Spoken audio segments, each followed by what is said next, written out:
네, 우리 기도하고 말씀 나누는 시간 갖겠습니다. 하나님 감사합니다. 오늘도 세팅 사랑하시고 비록 적은 인원이 모였지만 오늘 하나님 말씀을 같이 나누고자 합니다. 예레미야에게 말씀하셨던 그 주님께서 오늘 이 자리에 임재해 주옵시고 예레미야에게 말씀하셨던 그 말씀이 오늘 이 시간 우리에게 임하사 나의 현장에 정말 살릴 수 있는 그리스도의 복음을 외치는 남은 자로서의 사명 갖게 하시고 그 남은 자의 사명을 정말 그 정체성을 각인하며 그 각인된 정체성을 바탕으로 나의 현장을 살릴 수 있는 그리스도의 제자가 될 수 있도록 인도하여 주옵소서. 이 모든 말씀 우리 주 예수 그리스도의 이름으로 기도합니다. 아멘. 네, 반갑습니다.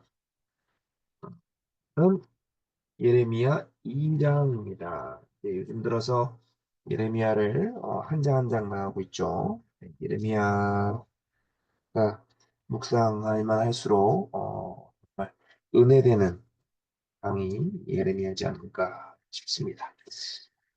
예레미야 2장 오늘 본문만 제가 봉독합니다. 1절서부터 3절까지고요. 전체 2장이 오늘 본문이 되겠습니다. 봉독합니다. 여호와의 말씀이 내게 임하니라 이르시되 가서 예루살렘에 기에 외칠지니라. 여호와께서 이와 같이 말씀하시기를 내가 너를 위하여 내 청년의 때의 인내와 내 신혼의 때의 사랑을 기억하노니 곧 씨 뿌리지 못하는 땅 그 광야에서 나를 따랐음이라. 이스라엘은 여호와를 위하여 성물 곧 그의 소산 중 첫 열매니 그를 삼키는 자면 모두 벌을 받아 재앙이 그들에게 닥치리라. 여호와의 말씀이니라. 아멘. 자, 오늘 말씀해 갖고 전도자의 외침이라는 주제로 같이 어, 나누고자 합니다. 지난 시간에는 우리가 전도자의 부르심, 콜링에 대해서, 소명에 대해서 우리 같이 나눠봤고요. 이번 주는 이제 어떻게 보면 예레미야의 이제 본론이 시작되는 파트가 2장부터입니다. 그래서 전도자의 외침에 대해서 같이 말씀을 나누겠습니다. 예레미야는요, 앞서 1장에서 말씀했다시피, hilkiah의 아들 예레미야의 말이다. 이렇게 해서 예레미야 선지가 이제 유다 지파에게 하는 그 외침, 그 메시지를 어, 예레미야와 예레미야 애가를 통해서 우리에게 알려주고 있습니다. 그래서 선지서로 부분이 되고요. 이 선지자의 마음으로 말명해가는 유다를 바라보면서 했던 말입니다. 그리고 1장은 이제 서론 파트고 이제 오늘부터 나가는 2장과 25장까지는 이제 유다 지파에게 하나님이 12가지의 어떻게 보면 메시지를 줍니다. 경고장을 날립니다. 그래서 그거에 관한 장이고요. 26장과 29장은 이제 왜 유다 지파가 바벨론에게 멸망하는지 그 원인에 대해서 알려주는 것이 이 26장과 29절입니다. 근데 정리하자면 거짓 선지자들 때문에 멸망한다. 첫 번째 원인이 이제 그거에 대해서 말해주고 있고요. 30장과 33장은 유다 지파가 비록 멸망을 하고 끝나지만 회복할 수 있는 기회가 있다. 회복할 수 있다. 해서 회복의 소망의 메시지를 알려줍니다. 그래서 그 유명한 예레미야 33장 3절이 여기에 포함되어 있는 겁니다. 너는 내게 부르짖으라. 이 파트가 포함이 되고 있는 파트고요. 그다음에 34장 45장까지는 이제 두 번째 원인이죠. 왕들이 죄악을 범했다. 유다의 왕들이 죄를 범했다. 그 원인이 그러니까 이스라엘, 유다 지파가 멸망하는 그 원인이 이 왕들의 죄악이다. 이렇게 설명해주고 있는 파트입니다. 그다음에 46장과 51장이 이제 유다 지파뿐만이 아니라 유다 지파 주변에 있는 나라들도 함께 멸망할 것이다. 그래서 그 얘기를 하고 있고 마지막 52장이 결론입니다. 멸망한다라는 건데 예레미야 29장 10절에 보면 70년이 차면 돌아온다라는 희망의 메시지가 숨어져 있습니다. 그러니까 멸망은 어떻게 보면 정해진 수순이다. 죄의 값은 사망이다라고 나와 있기 때문에 그 말씀이 그대로 이루어지는 겁니다. 그래서 오늘부터 나가는 예레미야 2장은요, 바로 12가지 유다 지파에 대한 하나님의 경고입니다. 그 12가지 이유에 대해서 설명해 주고 있는 파트입니다. 자, 이제 본문으로 돌아와서 한 절씩 우리가 보도록 하겠습니다. 자, 첫 번째는 이제 말씀이 임한 자의 외침이다. 라고 말씀드렸습니다. 자, 1절에 보니까 여호와의 말씀이 내게 임하니라 이르시되. 자, 말씀이 임한 자다라는 거죠. 앞서 예레미야 1장 4절에서도 여호와의 말씀이 내게 임하니라 이르시되. 하나님의 말씀이 임한 자, 다시 말하면 현장에 가지고 갈 메시지가 있는 자라는 겁니다. 예레미야는요, 이 선지자라는 게 사실 하나님께 가는 바른 길을 여는, 어떻게 보면 우리 그리스도 할 때 선지자 제사장 왕이라는 것을 설명을 하죠. 설명을 하면서 선지자는 바로 하나님께 가는 길을 여는 자입니다. 그렇기 때문에 말씀이 반드시 있어야 된다. 우리가 그냥 가서 말할 수 없잖아요. 교회 다니세요. 가 아니죠. 전도는. 그죠? 예수님 믿으세요인데. 어떻게 보면 선지자적 역할을 이제 전도자가 감당을 하는 거죠. 바른 길을 알려주는 겁니다. 그러니까 그것이 이제 오직 예수로만 구원에 이른다라는 참 복음인 거거든요. 그래서 요한복음 1장 6절에 보면 아마 그 얘기가 납니다. 하나님께로부터 보내심을 받은 사람이 있으니 그 이름은 요한이라. 하나님께로부터 보내심을 받은 자 요한, 그 요한의 미션은 뭐였다? 길을 여는 자였다는 겁니다. 다시 말하면 그리스도께서 이 땅에 오시를 초림의 그 길을 예비한 자가 요한이었다. 오늘 예레미야에서도 유다 지파가 멸망하지만 그 유다 지파에 대한 희망의 메시지를 여는 자가 예레미야였다. 근데 공통점은 뭐였죠? 6절에서는 하나님께로부터 보내심을 받은 사람, 하나님께로부터 난 자, 다시 말하면 말씀이 있는 자, 말씀이 임한 자가 외친다는 겁니다. 그래서 말씀이 임한 자가 예레미야였다. 그 자가 현장을 가서 외치는 겁니다. 근데 두 번째로 어디에서 외치느냐, 어디에 외치느냐가 중요한 거죠. 2절에 이렇게 나옵니다. 가서 예루살렘의 귀에 외칠지니라. 예루살렘의 귀에 외쳐라. 다시 말하면 이 예루살렘의 귀에 외치라는 것은 현장으로 가서 복음이 필요한 자에게 외치라는 거예요. 예레미야 현장이 유다 지파입니다. 유다 지파의 수도는 예루살렘이었어요. 다시 말하면 그 예루살렘에 필요한 복음, 복음을 외치라는 겁니다. 다시 말하면 어디에 외치라는 거냐? 나의 현장 속에 다시 복음이 필요한 그곳에 외치라는 겁니다. 그게 나의 가정이 될 수도 있고요. 나의 직장이 될 수도 있고 나의 현장이 될 수도 있어요. 복음은 외치는 거지 설득의 수단이 아닙니다. 예수님 믿어보면 참 좋은데 믿어볼래? 어떻게 보면 설득하는 식으로 말하는 게 굉장히 많지만 복음은 설득이 아니라 증거되는 겁니다. 기냐 아니냐. 어, 믿으면 살고 안 믿으면 죽는 겁니다. 예수는 생명이기 때문에 그렇습니다. 오늘도 이제 병원에 갈 일이 있어가지고 그 동국대병원에 갔는데 참 그거를 동국대병원 아시죠? 불교의 집합지입니다. 네. 어떻게 보면 불교의 성지라고 할 수 있는 갔는데 이제 일해하고 같이 이제 갔거든요. 갔는데 이제 일해가 이제 물이 없어가지고 생수를 한 명 사서 줬는데 그냥 문득 그냥 입에서 맴도는 소리가 있었어요. 생수. 물은 생명. 생명은 그리스도. 아, 자연스럽게 외쳐지더라고. 근데 무슨 말하고 싶은 거냐면 내가 있는 그곳에 그리스도의 언약이 늘 있기를 정말 기도하며 나가야겠다는 생각을 깨닫게 되더라고. 내가 서 있는 그곳이 복음이 필요한 곳이고 내가 서 있는 그곳에 그리스도의 언약이 성취가 돼야 되고 내가 두 발로 가는 그곳에 그리스도의 능력이 임해된다라는 겁니다. 그러니까 어디에 외치느냐? 사실 예레미야한테는 예루살렘이 중요한 현장이었다는 거예요. 오늘 우리에게는 나의 직장이 될 수도 있죠. 아까 제가 말씀드렸다시피 나의 가정이 될 수도 있고요. 내가 가는 그곳이 외치는 곳이 될 수 있다.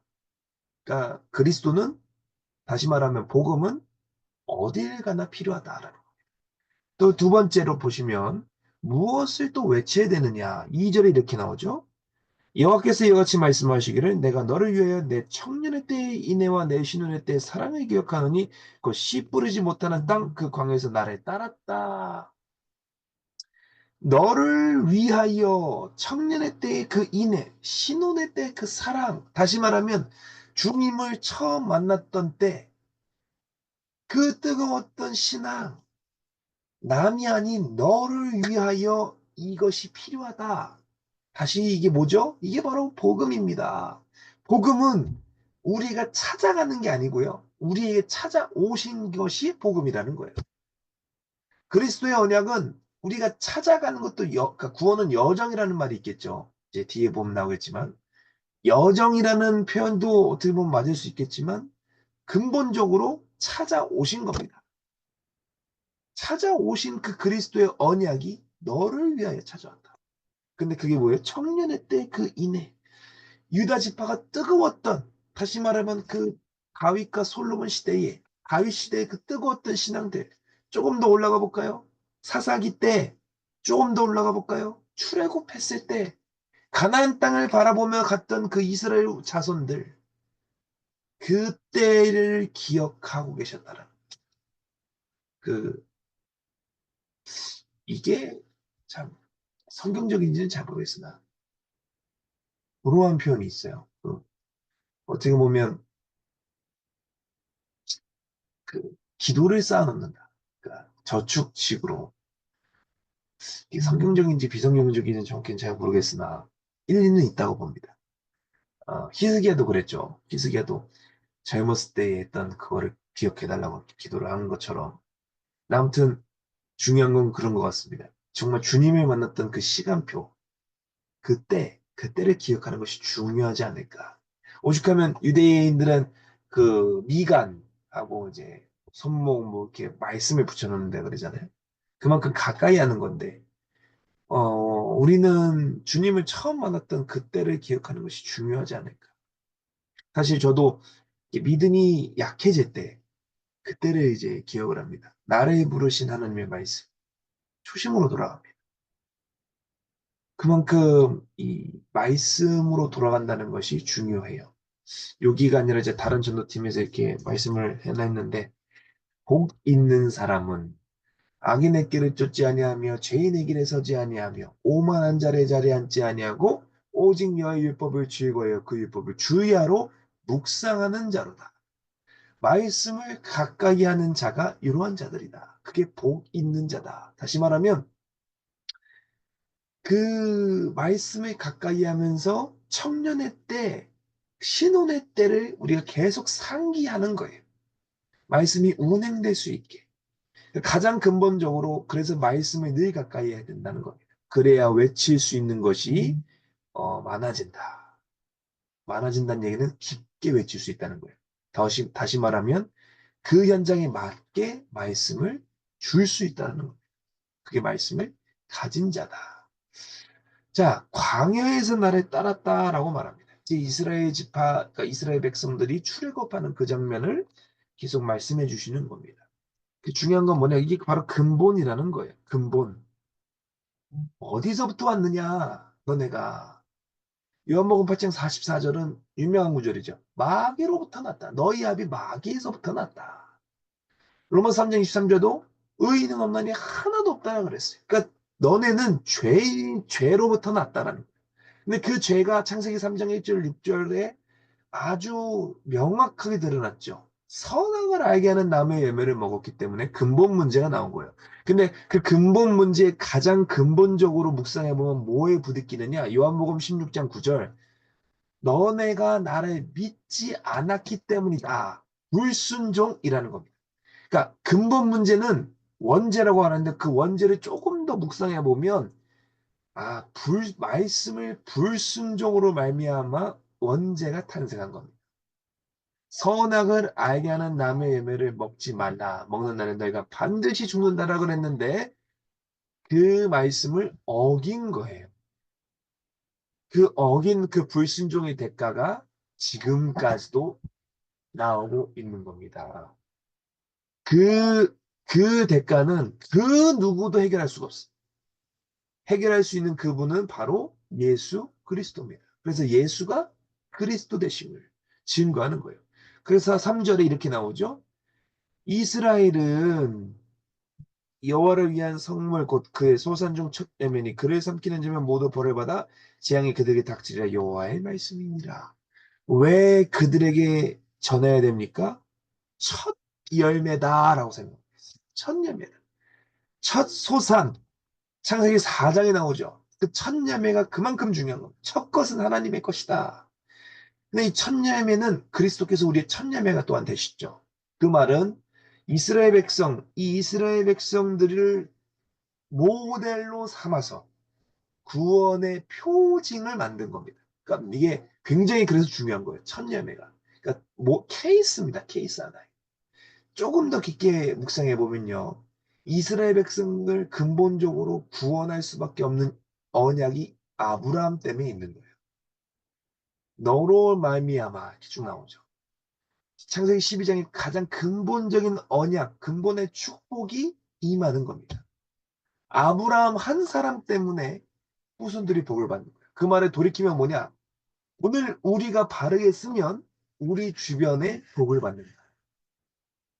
그게 그리스도의 언약이다. 그리스도는 변하지 않는 진리입니다. 그래서 이들에게 하나님의 진노와 하나님의 소망을 외쳤던 예레미야처럼 우리도 외쳐야 된다는 거예요. 예수가 그리스도 되심을. 그래서 올해 우리 엑스설틴의 무브먼트죠. 표어죠. 복음의 일꾼으로 나가야 된다는 겁니다. 정말 중요한 말입니다. 왜 그들에게 외쳐야 되는가? 우리는 또 왜 말씀이 임해야 되는가? 이거를 묵상하면서 나아갔으면 좋겠습니다. 두 번째로, 그러면 현장에 있는 자들이 어떠한 자들이냐? 현장에 있는 자들이 어떠한 자들이냐? 바라보도록 하죠. 근데 현장이 바로 세상도 될 수 있고 교회도 될 수 있습니다. 자, 성경에도 나오죠. 헤롯을 여우로 표현합니다. 다시 말하면 세상 사람과 종교인과 제자가 있어요. 종교인은 지옥 갑니다. 제자만 천국에 갑니다. 세상 사람은 말할 것도 없이 지옥 갑니다. 어떻게 보면 되게 냉정한 것 같지만 어떻게 보면 이게 정답입니다. 자, 볼게요. 5절에 이렇게 나옵니다. 나 여호와가 이와 같이 말하노라. 너희 조상들이 내게서 무슨 불의함을 보았기에 나를 멀리하고 가서 헛된 것을 따라 헛되이 행하느냐. 나를 멀리하고 헛된 것을 따라갔다. 하나님을 멀리하고 헛된 것을 따라갔다. 우상을 따라갔다라는 거예요. 우상을. 바알을 섬겼죠. 심지어 신약에도 나오는 그 바알이 이때도 나왔어요. 바알을 반대구나. 이때 나왔던 바알이 신약에도 나오니까요. 바알을 섬겼다. 근데 조금 더 묵상해 보면 골로새 3장 5절이죠. 음부도 정탐, 탐심은 곧 우상 숭배다. 근데 그 탐심은 어디서부터 온다? 육체와 마음에 원하는 것부터 온다는 거예요. 조금 더 눕자, 조금 더 편하자 하면 거기서부터 온다는 거예요. 내 생각이 어느 순간 육체와 마음에 원하는 대로 갈 수 있어요. 이게 진짜 위험한 게 뭐냐면 이 감리교는 괜찮아요. 그 감리교 같은 경우에는 기본 교리가 그거죠. 누구든지 예수를 주로 시인하면 구원을 얻는다. 근데 장로교의 핵심 교리는 뭐냐면 택한 민족인 거죠. 근데 이 택한 민족이 되게 어떻게 보면 맞는 말 같은데 되게 위험한 표현이에요. 이게 교만으로 갈 수 있는 아주 지름길이에요. 무슨 말이냐? 나는 택한 민족이야. 나 하나님의 자녀야. 하나님의 자녀인데 내가 드러나 버린다는 거예요. 그게 바리새인과 서기관들입니다. 우리 하나님 잘 믿어요. 아브라함과 모세로부터 나왔던 율법을 다 지킵니다. 내 소득의 11조 다 하고요. 하루 금식기도 하고 헌금도 다 합니다. 근데 그게 죄가 된다라는 거. 그게 교만이 되기 때문에 하나님을 세상에서 그 누구보다 잘 섬긴다는 바리새인들이 왜 마태복음 23장에서 7번이나 화이세 진저를 당할까? 간단합니다. 그게 교만. 다시 말하면 육체와 마음에 원하는 대로 간다는 거예요. 그게 나의 의가 드러나기 때문에 그렇습니다. 의는요. 그리스도로부터 말미암아 난 의가 되는 거지 율법으로 난 의가 아니에요. 그게 빌립보서 3장 9절에서 말하는 겁니다. 볼까요? 빌립보서 보시면 빌립보서 3장 9절 그 안에서 발견되려 함이니 내가 가진 의는 율법에서 난 것이 아니요 오직 그리스도를 믿음으로 말미암은 것이니 곧 믿음으로 하나님께로부터 난 의라. 믿음으로 난 의지 율법으로 난 의가 아니다. 다시 말하면 내가 드러난 것이 없다. 내가 이렇게 말하고 뭐하고 택한 민족이 하나님의 자녀야. 물론 그런 정체성을 갖는 건 굉장히 중요하나 그게 내 의가 된다라는 것. 율법으로 난 의, 그 율법으로 난 의는 불확실하다. 조심해야 됩니다. 두 번째, 하나님은 어디에 계시냐 이렇게 물어본다는 거예요. 그게 전도연장 가면 많이 보는 거죠. 그게 6절입니다. 그들이 우리 애굽 땅에서 인도하여 내시고 광야 곧 사막과 구덩이 땅 건조고 사망의 그늘진 땅 사람이 그곳을 다니지 아니한 그곳에 사람이 거주하지 아니한 땅을 우리가 통과하게 하시던 여호와께서 어디 계시냐 하고 말하지 아니하니 하나님이 어디 계시냐? 에베소서 2장 12절에 보면 그리스도 밖에 있는 자들이라고 표현을 합니다. 하나님도 없다 하는도다. 가장 어리석은 자들. 하나님 어디 계셔? 그러면서 문제가 터지면 하나님도 무심하시지. 이게 문제가 돼.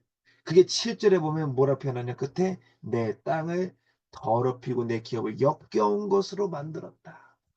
이러한 자들 때문에 욕을 먹는다. 뒤집어 볼까요? 이러한 자들이 세상 사람이면 다행이야. 종교인이 이렇다라는 거예요. 서울역에 전도회 가보면 순복음교회 출신들이 많습니다. 전도대 다 순복음교회 댕겼어요. 다 거기에 걸려있는 거예요. 하나님이 어디 계시냐 다 그런 소리하고 나옵니다. 본인은 아니라고 말하지만 말하는 거 가만 들어보면 하나님은 없고 내 소원 안 들어주는 요술 램프 진만 찾아보고 있더라. 하나님은 그냥 램프 요정 진이야. 그냥 그렇게 바라보고 있는 것이 많다. 근데 그런 자들 때문에 땅을 더럽히고 내 기업이 역겨운 것으로 만든다. 다시 말하면 전도를 막는 자들이 된다. 서울역에 그 유명한 할머니가 한 명 있어요. 아주 보면은 되게 잘 믿는 것 같아. 근데 전도만 하면 방해를 합니다. 신기해요. 참 신기해. 그렇게 믿음이 좋고 그렇게 교회를 다니고 그렇게 한다고 하는데 막상 삶을 보면 변하는 것이 아무것도 없다는 거예요. 그거를 뒤집어 보면 뭐냐? 그냥 껍데기만 믿는다는 거지 말씀이 운행이 안 하고 있다는 증거예요. 말씀이 운행하면 반드시 변해야 됩니다. 영이 먼저 변하고 그 다음에 육이 변하게 돼 있어요. 육은 나타나는 현상이기 때문에 본질이 바뀌면 변하게 돼 있어요. 근데 안 변한다? 그 문제가 있는 겁니다. 그럼 영이 안 변했다고 조심스럽게 추론할 수가 있어. 꼭 맞는 건 아니겠지만 아무튼 그렇습니다. 다시 돌아와서 8절 잠깐 볼까요? 8절. 제사장들은 여호와께서 어디 계시냐 말하지 아니하였으며 율법을 다루는 자들은 나를 알지 못하며 관리들도 나에게 반역하며 선지자들은 바알의 이름으로 예언하고 무익한 것을 따랐다. 이게 무슨 말이냐? 제사장들은 하나님을 찾지도 않았고 율법을 다는 자 말씀하신 하나님을 알지도 못했고 관리는 말할 것도 없고 예언한 자들은 하는 소리를 안 하고 있더라. 그게 다 악한 자들이야. 이게 현장에 있는 것들이에요. 지금. 오늘날 우리 사회 아주 똑같지 않습니까? 목사님들이 바른 소리 안 합니다. 목사님들이 선지자적인 역할을 안 해요. 심지어 정치하시는 분들도 있어요. 맞다 틀리다를 판단하고 싶진 않아요. 근데 그 보기에는 안 좋아 보여요. 하나가 되게 돼야 되는데 어느 순간 보면 분열이 되고 있어요. 물론 생각과 뭐 의견은 다양한 것은 인정을 하나 중요한 것은 그게 과연 하나님의 뜻일까? 서로 다 하나님의 뜻이래. 더 재밌는 건. 요즘 들어 이제 한참 대통령의 탄핵이 막 이렇게 왔다 갔다 하면서 기독교계도 막 분리되면서 근데 다 중요한 건 다 하나님의 뜻이래. 양끝간. 하나님이 한 분인데 한 분이 아무튼 그래요. 아무튼 중요한 것은 어 이러한 자들이 바른 소리를 안 한 것처럼 오늘날 우리도 마찬가지다. 율법을 다루는 자, 성경을 제멋대로 해석을 합니다. 그래서 이단이 나오고 3단이 나오고 4단이 나오고 그 성경을 고린도후서 4장 2절에 보면 혼잡 파괴하는 자들입니다. 말씀을 혼잡 파괴하는 자. 내 욕심에 따라 말씀을 팔아치웁니다.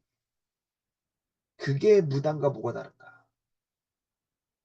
그게 점치는 자와 뭐가 다른가?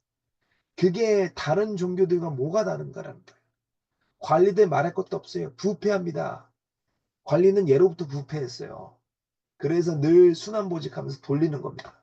근데 중요한 건 뭐냐? 그 돌리는 가운데도 부패를 해요. 어쩔 수 없어. 근데 중요한 건 뭐냐? 부패를 해도 그리스도인은 부패하면 안 됩니다. 어렵겠지만 진짜 이러한 상황이 예나 지금이나 똑같았어요. 선지자들 바알의 이름으로 예언하고 무익한 것을 따랐다. 바알이 이게 이게 다른 신을 말하는 거겠지만 사실상 이게 오늘날 한국 교회를 지적하는 겁니다. 오직 예수 그리스도가 아닌 것은 다 바알인 거예요. 오직을 외쳐야 되는데 오직을 외치지 않고 있다라는 겁니다. 그게 바알이고 헛된 것이에요. 그저 복 받아라. 그저 뭐 하면 복 받는다. 종교인을 만들고 있어요. 종교인. 기도 3시간, 4시간 하는 거 중요합니다. 어려울 수도 있어요. 근데 하면 좋아요. 근데 그것만 하고 있어요. 신비주의만 빠지고, 율법주의만 따지고, 경건해야죠. 경건주의만 따지고 있습니다. 이게 진짜 교회인가? 조심스럽게 말합니다. 오직이 아니면 다 바알입니다. 다 바알이에요. 그게 오늘 본문에서 말하죠. 무익하고 악하다. 그러면서 13절에 이렇게 말씀하시죠. 내 백성이 두 가지 해가 행하였으니 곧 그들의 생수의 근원되는 나를 버린 것과 스스로 웅덩이를 판 것인데 그거는 그 물을 가두지 못할 터진 웅덩이들이다. 두 가지 잘못을 합니다. 하나님을 버린 거예요, 스스로. 그게 창세기 3장 문제인 거죠. 선악을 알게 하는 나무를 뱀의 게임에 넘어가서 먹었지만 결국 누가 먹었어요? 게임에 넘어갔지만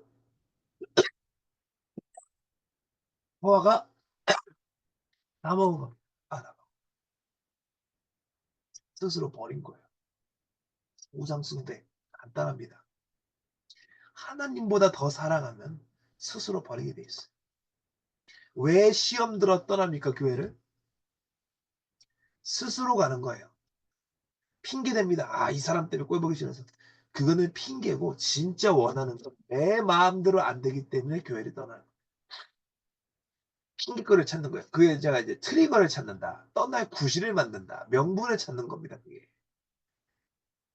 마음에 안 들어 교회가. 내 뜻대로 안 되지. 말씀은 자꾸 부딪히지. 이 부딪힌 게 참 은혜인 건데. 상처를 또 받겠죠. 근데 그게 터지는 거야. 그러면서 떠나는 겁니다. 스스로 웅덩이를 판다. 이게 뭐냐? 우상을 만든다. 14장 16절. 잠언 14장에 잠깐 보시면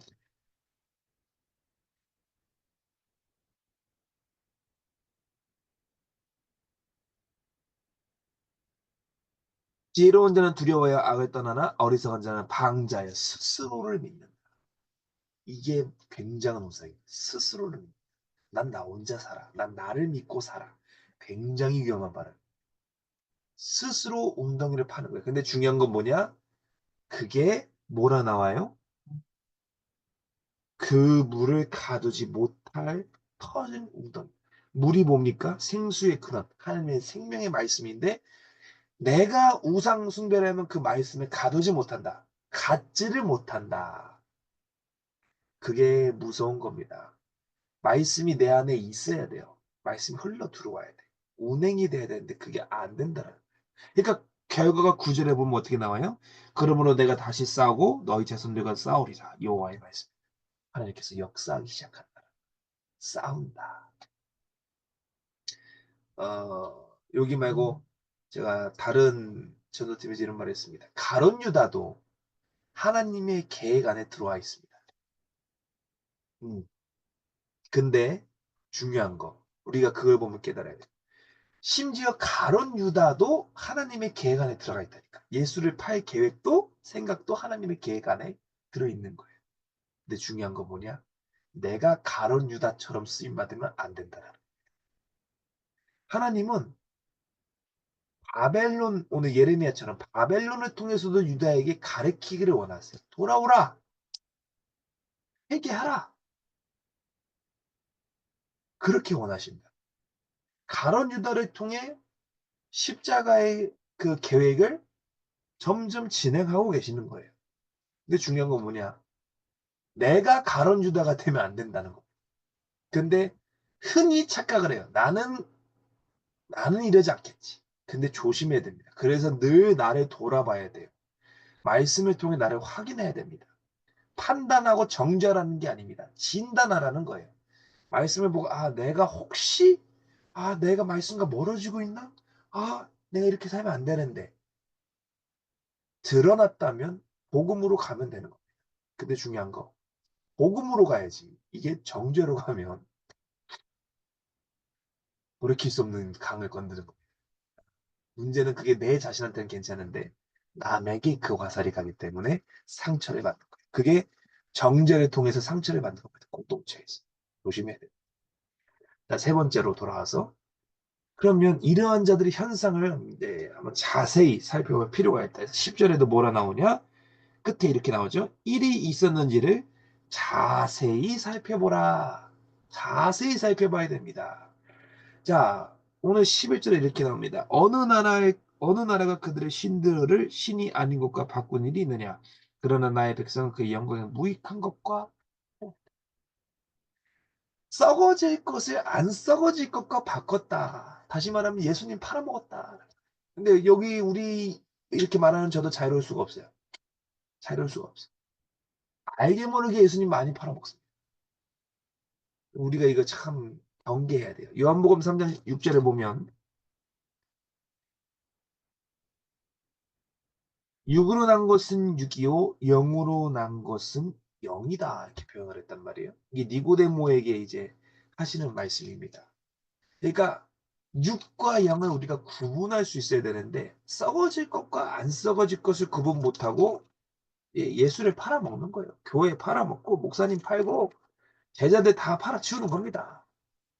그게 내 이익을 위해서 많습니다. 현장 나가도 많고 교회 가도 많습니다. 목사님이 이렇게 목사님이 뭐예요?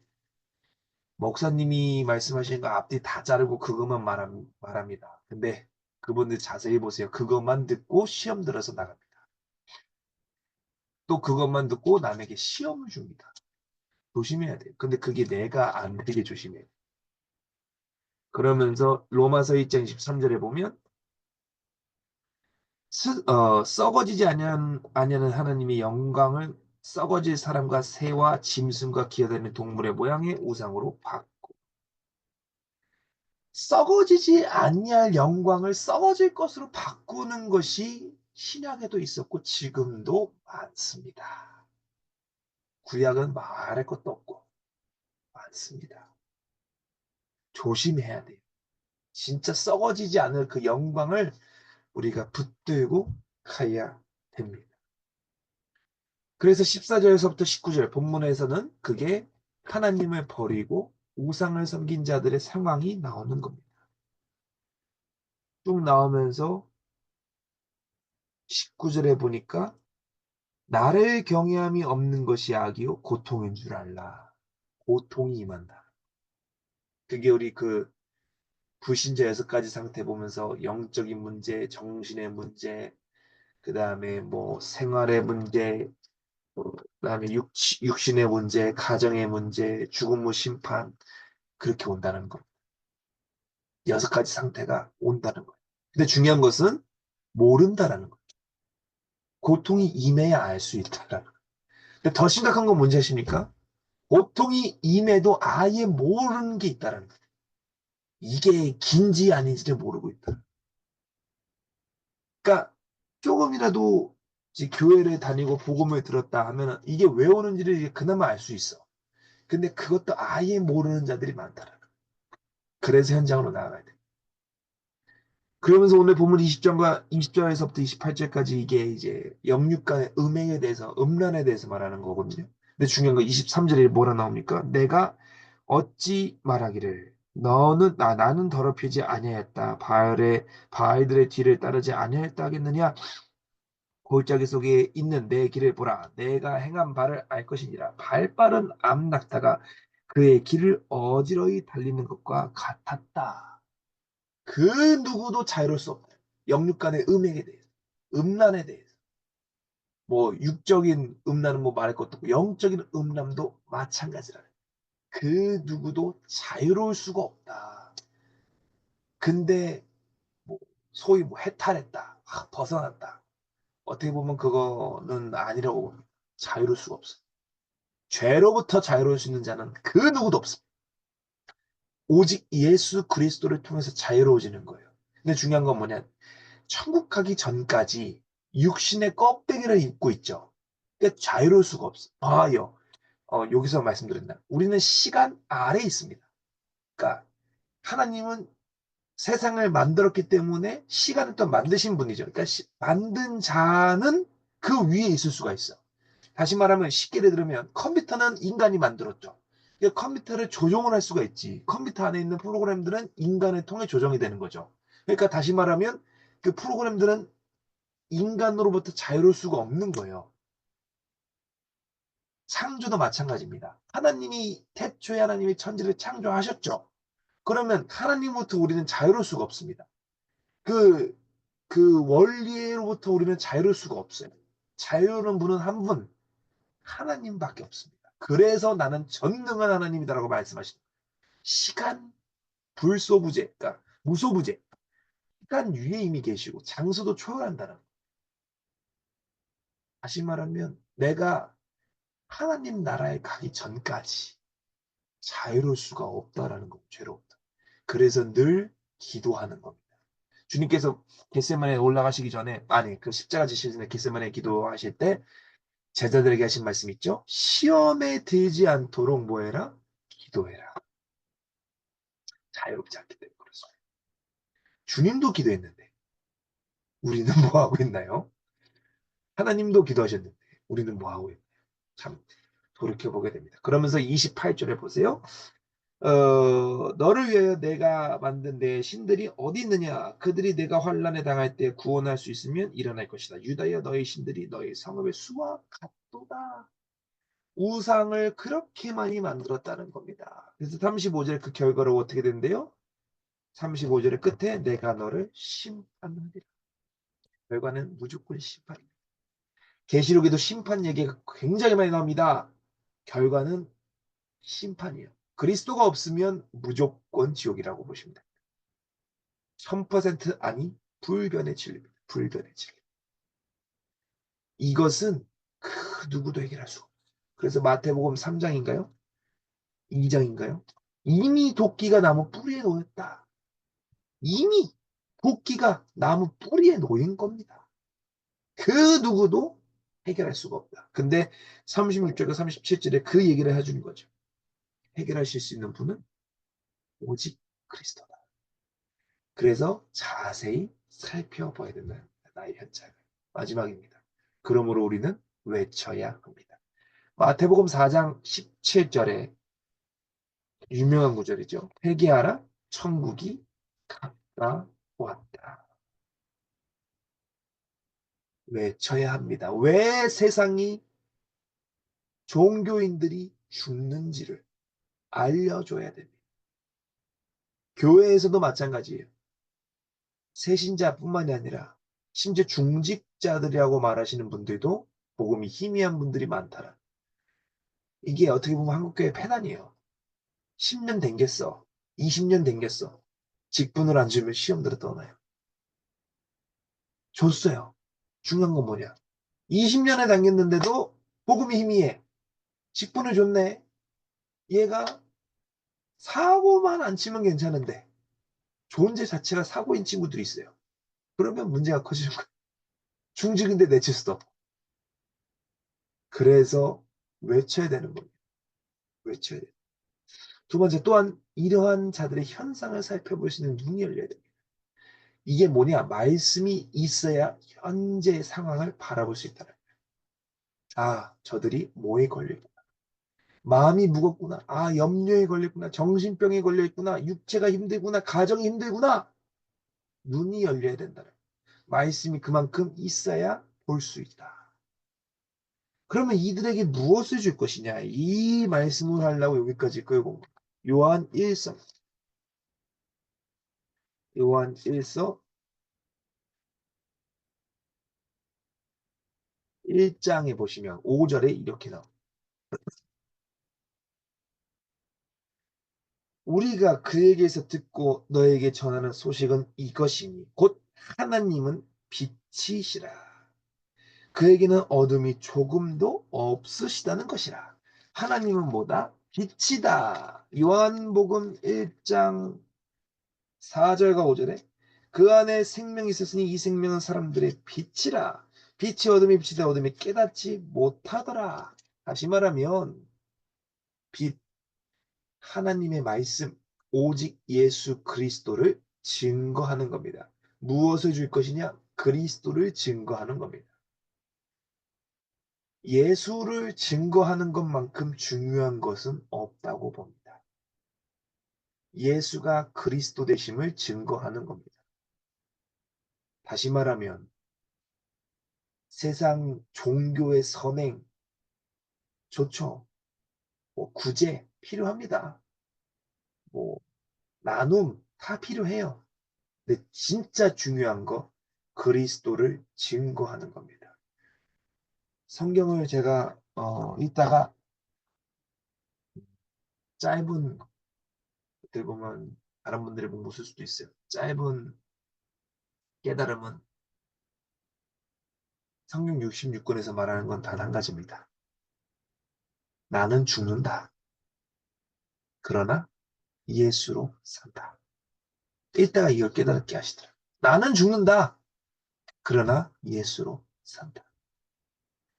이 현장 속에 무엇을 전해줄 것이냐? 이걸 전해주면 되는 겁니다. 너 죽어요. 너 이렇게 살면 진짜 죽는다니까요. 그러나 예수로 살 수 있는 길이 있습니다. 그게 그리스도. 이들에게 전해줄 것은 바로 이거예요. 그러므로 우리 전도자의 외침은 이것을 외쳐야 돼요. 빛, 예수 그리스도를 외쳐야 됩니다. 마지막으로 이러한 외치는 자들이 정체성을 가져야 됩니다. 그것이 로마서 11장 4절과 5절에 이렇게 그에게 하신 대답이 무엇이냐? 내가 나를 위하여 바알에게 무릎을 꿇지 아니하는 사람 7,000명을 남겨두었다 하셨으니 그런즉 이와 같이 지금도 은혜로 택하심을 따라 남은 자가 있다. 남은 자라는 정체성을 가지셔야 됩니다. 자, 말씀을 마무리하면서요. 오늘 좀 중요한 얘기를 했습니다. 예레미야 2장을 통해서 예레미야가 유다 지파에게 외치는 그 말, 또 죄를 지적을 하면서 외치죠. 근데 핵심은 뭐다? 외칠 때마다 오늘날 우리에게 주는 메시지를 생각해야 돼요. 우리는 우리의 현장 속에서 무엇을 외칠 것이냐? 단 한 가지, 예수 그리스도를 외치는 겁니다. 그렇기 때문에 우리는 그를 외치기 위해서 말씀을 가져야 되고요. 정체성을 가져야 됩니다. 그게 로마서 11장 5절 남은 자의 정체성을 가져야 됩니다. 그래야 말씀이 임한 자로서 전도자가 외칠 수 있는 겁니다. 자, 예레미야 2장을 이렇게 해서 같이 나눠봤습니다. 중요한 것은 전도자의 소명, 부르심을 바탕으로 외칠 수 있다라는 거예요. 1장을 꼭 앞서 묵상해 보시고 그 이후서부터 2장을 쭉 나가십시오. 또 다시 1장으로 돌아와서 1장을 묵상하시고 3장을 또 나가십시오. 부르심이 있어야 할 수 있다는 겁니다.